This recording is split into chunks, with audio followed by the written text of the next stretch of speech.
ore merogo yang Ai fatifai. difatifati merogo difatifati ke mohuta mang Merogo ne sala wa menyane o fo hlakanya merogo ne aha merogo na ga sa thomelo me. Mo ka re ga mo o go ga ka mo kana ga na wa hlakanya o ga ke re go rora go tlo go montsi. O go ga ka mo ka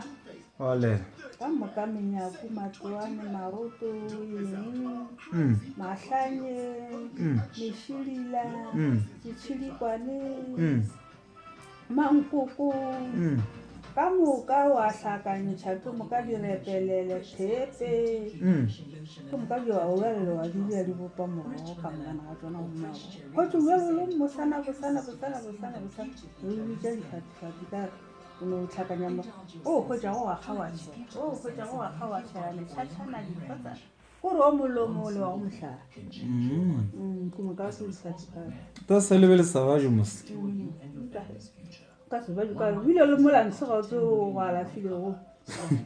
ka re le hlakantše ka moka kana ga yona o tlhakantše o jele le sa bajele le ba bathatana majiti ya gona a ba maletši re a ba bete ya swekiri fo hlepha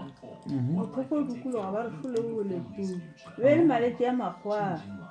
e sa rena batho ba baso ba re ba kgole gore fole wa dukologa kwa ya re o belebile o tlone yo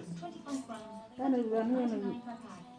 setletše rena batho ba baso ke mokago fa sela sa re bola o ga sa re bola le bana lona tša ka go ka kuno okay